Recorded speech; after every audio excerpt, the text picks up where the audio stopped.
monsieur, bonsoir. Environnement des affaires et brevet sur les vaccins au menu de questions écho ce soir.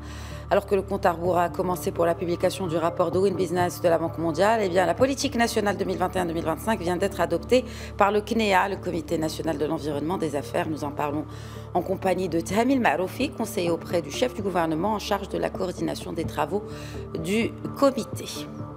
En seconde partie, nous nous arrêterons sur ce débat autour de la suspension de brevets sur les vaccins anti-Covid qui permettrait d'accélérer la cadence de production et donc sauver des milliers de vies humaines, mais aussi des économies. Une question parmi toutes celles qui ont divisé et divisent toujours depuis l'avènement de cette pandémie. Question que nous traiterons avec l'expert des marchés pharmaceutiques, Abdelmajid Belaïch, qui sera donc avec nous en seconde partie.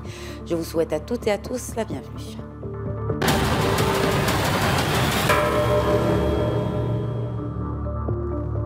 J'ai le plaisir à présent d'accueillir depuis Rabat Tahami El-Maaroufi, conseiller auprès du chef du gouvernement et coordonnateur au Comité national de l'environnement des affaires, le CNEA. Bonsoir Tahami El-Maaroufi, merci d'être avec nous. Bonsoir Madame Ihsan, ravi d'être parmi vous. Donc peut-être un petit rappel historique ou de l'histoire du CNEA. Donc la date de création c'était en 2010. Le comité est présidé par le chef du gouvernement et il se veut force de proposition donc au gouvernement pour améliorer l'environnement des affaires, d'ailleurs comme son titre le dit, et de coordonner la mise en œuvre de ces propositions. Alors si on parlait et on allait directement dans le vif du sujet, sur quoi repose cette politique adoptée par le CNEA cette semaine, cette politique pour l'environnement des affaires 2021-2025? Écoutez, Madame Ihsan, il s'agit de la politique nationale d'amélioration de l'environnement des affaires, comme vous l'avez rappelé, il vient d'être adopté lors de la dernière réunion annuelle du 5 mai dernier, mercredi dernier, présidée par Monsieur le chef du gouvernement. On peut dire qu'aujourd'hui, le Maroc dispose d'une feuille de route claire pour l'amélioration du climat des affaires, notamment pour la période 2021-2025. Permettez-moi juste, avant de répondre à votre question, de rappeler que cette politique nationale vient répondre aux instructions de Sa Majesté le roi Mohammed VI, que Dieu l'assiste, Sa Majesté qui avait rappelé la nécessité de doter notre pays d'une vision stratégique pour améliorer le climat des affaires. Et c'est suite à ces hautes instructions que le comité avait décidé lors de la dernière réunion, la réunion de l'année dernière, du 23 juin 2020, le lancement de ce chantier d'élaboration et de développement de cette politique nationale et cette stratégie pour l'environnement des affaires. Alors le travail, il a commencé, je dirais, il y a quelques mois, mais il s'est basé sur un certain nombre, je dirais, de principes et d'objectifs clairs. Notamment, je dois le signaler, la co-construction. Et la co-construction notamment avec le secteur privé marocain, avec l'entreprise et l'entrepreneur marocain. Puis, nous avons travaillé sur les priorités. C'est-à-dire, comme peut-être vous l'avez pu le lire sur les documents qui ont été affichés et qui ont été présentés, il s'agit de 33 initiatives stratégiques. On n'a pas voulu développer une politique à 100 projets ou à 200 projets. Déjà 33, c'est un bon nombre, hein, Tahami El-Maaroufi.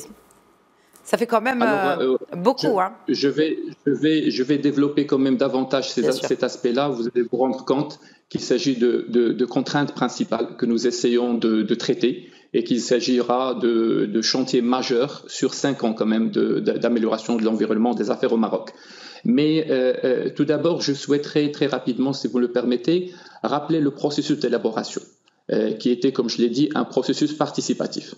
Nous avons travaillé juste après le confinement, donc c'était le mois de juin, et nous avons accéléré la cadence pour faire déjà un diagnostic approfondi de la situation, comme je l'ai dit, principalement avec le secteur privé marocain, de différentes manières. Je peux dire qu'on a fait un diagnostic à source variable. On s'est basé sur des enquêtes structurées que nous avions menées avec la Banque mondiale précédemment pour connaître un peu sur tout le territoire national les difficultés. Et c'est une première, c'est une enquête qui avait qui a pu couvrir l'ensemble du territoire national. On s'est basé sur un certain nombre d'ateliers de travail avec les représentants, cette fois-ci différentes catégories d'entreprises au Maroc. Il y avait les grandes entreprises, il y avait bien entendu nos collègues de la CGM, et il y avait également les petites, les très petites, les start-up, les auto-entrepreneurs. Alors tout ce tissu économique marocain divers et varié a pu s'exprimer sur un certain nombre de contraintes majeures qu'il vit au quotidien. Et bien entendu, comme on le vit tous, et je pense qu'il y a un aspect au niveau de votre émission, celui des vaccins, nous sommes dans une période difficile de pandémie et le Covid, bien entendu, a été pris en compte. Et c'est la raison pour laquelle nous avons essayé, bien entendu, de traiter d'une manière assez profonde les répercussions, que ce soit sur l'entreprise marocaine, mais également les opportunités qu'il peut permettre. La responsabilité, elle est partagée aussi là, entre exécutif et secteur privé. Donc ce que vous me dites là, c'est que finalement, vous êtes d'accord à vous mettre d'accord, parce que ça n'a pas toujours été facile, pour mener à bien les réformes pour un meilleur environnement des affaires au Maroc. Ben écoutez, Madame Ihsan, on ne peut être que d'accord, parce que simplement, vu l'état d'esprit dans lequel on a développé cette politique nationale, comme je l'ai rappelé, c'est un travail de co-construction participative. Je souhaiterais juste signaler ici que dès le démarrage de ce chantier-là, on a institué un comité de pilotage où siégeaient l'ensemble des départements ministériels concernés par l'environnement des affaires, mais également les représentants du secteur privé marocain. Et donc, c'est ce comité de pilotage qui a supervisé l'exercice globalement et qui a supervisé l'évolution de la démarche. Bien entendu, il fallait pointer du doigt les contraintes majeures. Ce qui était particulier à remarquer, c'est que quand on a voulu travailler sur les contraintes, on a recensé quelque chose comme 110 contraintes majeures. Ces 110 contraintes majeures ont été regroupées, ce que nous avons appelé 12 macro-contraintes. 12 domaines, si vous voulez. Mais quand on est passé au hackathon, à la production d'idées, nous avons obtenu quelque chose comme 500 projets de réforme. Et sur les 500 projets de réforme, bien sûr, il y a eu un travail d'homogénéisation, d'analyse, de traitement, d'études de faisabilité, d'études d'impact, pour aboutir aux 33 initiatives stratégiques. Et tout ça, bien entendu, dans cet esprit de collaboration. Très bien. Et de co-construction avec le secteur privé. C'est positif. Tout cela est positif et répond donc aux vraies doléances et aux vraies recommandations des acteurs économiques. Mais qu'en est-il plutôt de la mise en œuvre de tout cela? Et surtout, parce que le CNEA, c'est l'une des fonctions aussi, n'est-ce pas, de ce comité, comment mettre en place cette stratégie sur le terrain et y voir finalement les résultats concrets sur notre croissance, sur le développement de l'économie marocaine? C'est la question majeure, je dirais. Parce que développer, faire du diagnostic, identifier des initiatives stratégiques, développer une feuille de route, tout ça, c'est bien. Mais si on n'a pas un système de mise en œuvre, si on n'a pas un système d'implémentation rigoureux et efficace, on n'a pas d'impact. Il n'y a pas de résultat vraiment palpable par rapport à ce qui est escompté. Pour cela, nous avons réservé tout un aspect extrêmement important à l'aspect gouvernance et implémentation de cette stratégie. En tout cas, on va continuer dans le même état d'esprit avec lequel on a démarré la conception, c'est-à-dire il a été même décidé lors de la dernière réunion annuelle du CNEA de continuer à travailler avec ce comité de pilotage qui va continuer à superviser l'implémentation sur les 5 prochaines années. Ça, d'une part.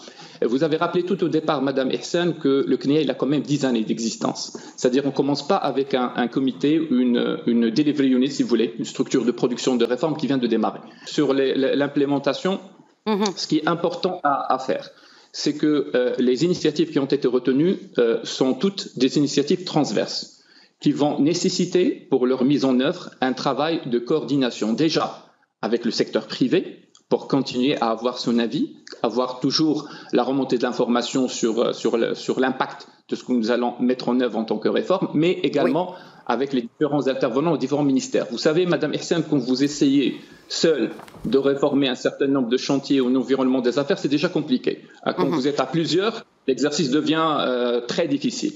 Mais je pense qu'on a de l'expérience quelque part, et je peux même dire que nous avons, parfois on appelle ça la famille des réformateurs. Nous avons développé une certaine communauté de réformateurs. Et donc, ajouter à cela, et ça c'est important, la démarche, la méthode, mais également les outils. Le Comité national de l'environnement des affaires, tout en préparant cette politique nationale, a élaboré et mis en œuvre un certain nombre de plateformes digitales qui vont permettre d'accompagner tout le processus de la réforme. Depuis le dialogue public-privé que nous allons, et tout ça on va peut-être l'annoncer très prochainement comme outil d'accompagnement de la mise en œuvre de la politique nationale, nous avons une plateforme de dialogue public-privé électronique que nous avions baptisée Business Dialogue, qui devrait permettre de continuer à questionner le secteur privé, à l'impliquer avec nous tout au long du processus de réforme.